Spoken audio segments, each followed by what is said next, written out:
안녕하세요. 부동산 검증소입니다. 겨울은 전통적인 부동산 시장의 비수기로 통합니다. 날씨가 추워지면 현장 임장이 줄어들고 자연스럽게 거래량도 감소하기 때문이죠. 하지만 말입니다. 투자 전략 측면에서 보면 12월은 남들이 움직이지 않을 때 기회를 포착하는 냉철한 승부처가 될 수 있습니다. 오늘은 연말에 출현하는 급매물, 일명 급급매를 어떻게 선별하고 접근해야 하는지 데이터를 기반으로 분석해 드리겠습니다. 먼저 객관적인 데이터 흐부터 짚어보겠습니다. 과거 10년간의 월별 거래량을 분석해보면 11월에서 12월로 넘어가는 시기에 거래량이 평균적으로 15% 이상 감소하는 경향을 보입니다. 이는 단순히 계절적 요인만은 아닙니다. 연말 정산과 법인세 이슈, 그리고 다주택자들의 세금 문제 등 회계적인 이슈가 집중되는 시기이기 때문입니다. 그렇다면 현재 시장은 어떤 모습일까요? 고금리 기조가 장기화되면서 매수 대기자들의 관망세가 짙습니다. 매도 호가는 유지되지만 실거래가는 하락하는 전형적인 조정장의 모습을 보이고 있습니다. 그런데 여기서 주목해야 할 점이 있습니다. 거래량이 마른 가운데 체결되는 소수의 거래가 직전 실거래가 대비 현저히 낮은 가격에 찍히고 있다는 사실입니다. 이는 무엇을 의미할까요? 시장의 유동성이 필요한 매도자들이 가격을 던지는 현상, 즉 급매물 출현이 시작되었다는 신호입니다. 여기서 우리가 한 가지 더 주목해야 할 중요한 데이터가 있습니다. 바로 전세가율의 움직임입니다. 통상적으로 12월은 겨울방학 이슈로 인해 학군지 중심으로 전세 이동 수요가 발생하는 시기입니다. 물론 지역적 특성에 따라 편차는 존재하겠지만 매매는 멈춰도 전세는 움직인다는 격언처럼 실수요자들의 움직임이 연말 연초에 집중되는 경향이 있습니다. 따라서 해당 단지 전세 매물 변동 추이를 체크하는 것은 실질적인 수요의 바닥을 확인한다는 차원에서 매우 의미 있는 작업입니다. 이것이 우리에게 주는 시사점은 명확합니다. 만약 여러분이 보고 계신 단지의 매매가는 떨어지는데 전세 호가는 버티거나 오히려 전세 매물 수가 줄어들고 있다면 집중하십시오. 단지별 특성에 따른 예외는 있겠으나 이는 통상적으로 전세가 매매 가격의 하방을 지지하며 바닥을 다지고 있다는 강력한 신호로 해석할 수 있기 때문입니다. 따라서 급매를 찾으실 때 반드시 해당 단지의 전세 매물 개수와 호가 변화를 함께 체크하셔야 합니다.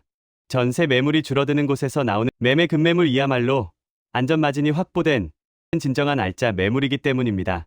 그렇다면 12월 급매물의 본질은 무엇일까요? 단순히 날씨가 추워져서 거래가 줄어드는 것이 아닙니다. 12월 급매물의 핵심은 회계와 세금이라는 명확한 데드라인에 쫓기는 물건들이라는 점입니다. 우리는 이 숨겨진 메커니즘을 정확히 꿰뚫어 봐야 합니다. 첫 번째, 법인 매물의 장부 마감 이슈입니다. 부동산 법인이나 일반 기업들은 통상 12월 31일을 기점으로 회계 연도를 마감합니다. 이때 재무제표상 부채 비율을 관리하거나 법인세 과표 구간을 효율적으로 조정하기 위해 보유 부동산을 정리하려는 움직임이 나타납니다. 물론 모든 법인 매물이 급매로 나오는 것은 아니며 개별 기업의 재무 상황에 따라 편차는 존재합니다. 하지만 유동성 확보가 시급한 일부 법인의 경우 수익을 일부 포기하더라도 연내에 현금화하여 장부를 확정해야 하는 강제성이 생깁니다. 바로 이 지점에서 가격 협상의 강력한 주도권이 매수자에게 넘어오는 것입니다.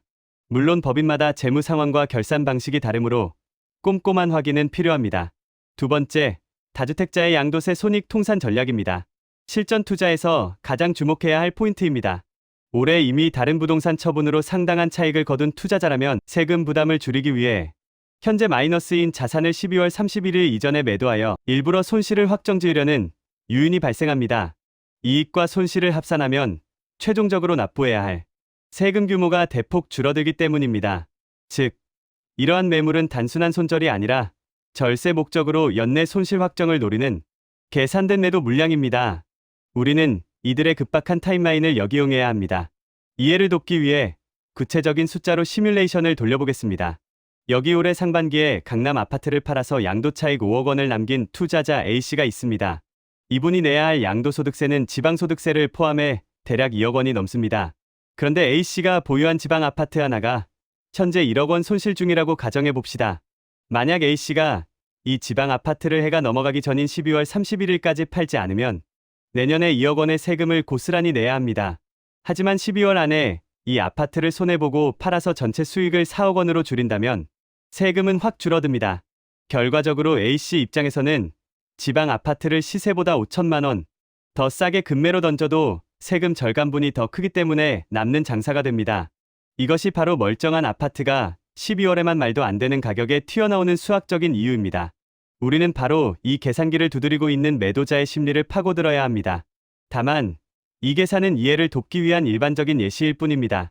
개개인의 보유 현황과 공제 항목에 따라 실제 세액은 달라질 수 있으니 매도 결정 전에는 반드시 전문 세무사와 상담하여 정확한 실익을 따져보셔야 합니다. 세 번째, 종부세 납부에 따른 유동성 위기입니다. 12월 초 고액의 보유 세고지서를 받은 다주택자들은 일시적인 현금 부족을 겪게 됩니다. 당장의 세금 납부 재원을 마련해야 하거나 내년에도 이 고통스러운 세금을 또 낼 수는 없다는 심리적 압박이 극에 달하는 시점이죠. 정리하자면 연말에 시장에 나오는 매물 중 상당수는 시간과 세금 이슈라는 특수한 사정 때문에 나오는 경우가 많습니다. 따라서 우량 물건을 경쟁력 있는 가격으로 선점할 수 있는 가능성이 존재합니다. 다만 모든 연말 물건이 우량하진 않으므로 현장 점검과 등기 확인, 관리비 및 입지 분석 등 철저한 옥석 가리기는 필수입니다. 이것이 리스크는 줄이고 기회는 잡기 위해 우리가 12월 시장을 주목해야 하는 진짜 이유입니다. 그렇다면 이 냉혹한 시장에서 우리는 어떤 포지션을 취해야 할까요? 남들이 공포에 떨 때 우리는 정확한 타격 지점을 노려야 합니다. 리스크는 피하고 기회는 낚아채는 구체적인 전략을 지금부터 제시하겠습니다. 먼저 잠재적 리스크부터 말씀드리겠습니다. 가격의 함정을 피하라는 것입니다. 가장 먼저 경계해야 할 것은 단순히 싸다는 이유만으로 매수 버튼을 누르는 것입니다. 하락장이나 조정장에서는 소위 못난이 매물이라 불리는 저층, 비선호동, 그리고 입지적 결함이 있는 물건들이 가장 먼저 가격이 빠집니다. 이걸 줍는 건 투자가 아니라 시장의 설거지를 대신해주는 꼴입니다. 가격이 싸진 이유가 시장 분위기 때문인지 아니면 물건 자체의 하자 때문인지 냉철하게 구분해야 합니다. 가치가 떨어진 하급지를 싸게 사는 건 리스크지만 가치가 그대로인 상급지가 가격만 떨어진 건 기회입니다. 이 차이를 명확히 아셔야 합니다. 그렇다면 기회 요인은 무엇일까요? 바로 로얄 RR의 디커플링을 노리는 것입니다. 이번 12월 전략의 핵심은 로얄동 로얄층, RR을 저층 가격에 잡는 것입니다.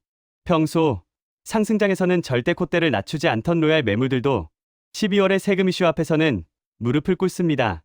매도자가 시간에 쫓기면 RR 물건과 비선호 물건의 가격 격차가 일시적으로 사라지는 가격 왜곡 현상이 발생합니다. 바로 이 순간이 우리가 진입해야 할 골든타임입니다.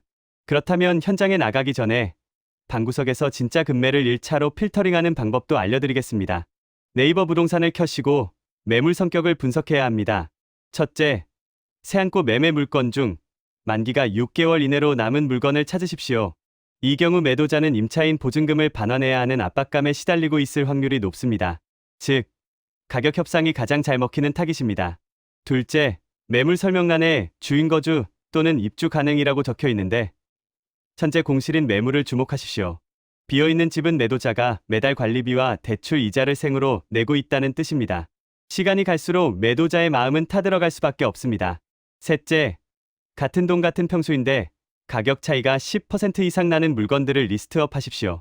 보통은 층수나 뷰 차이라고 생각하시지만 의외로 상속 문제로 빨리 처분해야 해서 가격을 확 낮춘 경우가 많습니다. 이 세 가지 조건을 갖춘 매물을 추려서 부동산 수장님께 문의하면 헛걸음하지 않고 알짜배기를 만날 확률이 비약적으로 올라갑니다. 그렇다면 현장에서는 어떻게 대응해야 할까요? 소장님을 내 편으로 만드는 결정적 멘트 3가지를 알려드리겠습니다. 현장에서 이 물건을 잡아내려면 부동산 소장님에게 단순히 좋은 물건 있나요? 라고 묻는 건 아마추어입니다. 선수들은 질문부터 다릅니다. 지금 바로 메모하시고 현장에서 이 3가지 멘트를 던지십시오. 첫째, 매도자의 가장 아픈 곳인 시간을 공략하십시오. 소장님, 저는 12월 30일까지 잔금 100% 칠 준비가 되어 있습니다. 법인 장부 마감이나 양도세 문제 때문에 연내에 무조건 등기 넘겨야 하는 매도자분 계시면 제가 그분 고민을 해결해 드리겠습니다. 대신 가격은 제가 원하는 대로 맞춰 주십시오. 이렇게 말하면 소장님은 여러분을 단순한 매수자가 아닌 매도자의 급한 불을 꺼줄 해결사로 인식하게 됩니다. 둘째, 구체적인 타깃을 지정하십시오. 그냥 싼 거 말고 양도세 손익 통산 때문에 마이너스로 던지는 물건이나 법인 보유분 위주로만 브리핑 부탁드립니다. 사연 있는 물건 나오면 바로 쏘겠습니다. 이 멘트는 여러분이 시장의 메커니즘을 꿰뚫고 있다는 사실을 증명합니다. 소장님은 절대 허투루 된 물건을 소개하지 못할 것입니다. 셋째, 데이터에 기반한 가격 가이드라인을 제시하십시오. 지금 12월이라 거래량 뚝 끊긴 거 저도 다 보고 왔습니다. 지난달 최저 실거래가에서 딱 5천만 원 더 빠지는 물건 나오면 문자로 계좌부터 주십시오. 애매하게 깎아달라고 사정하지 마십시오.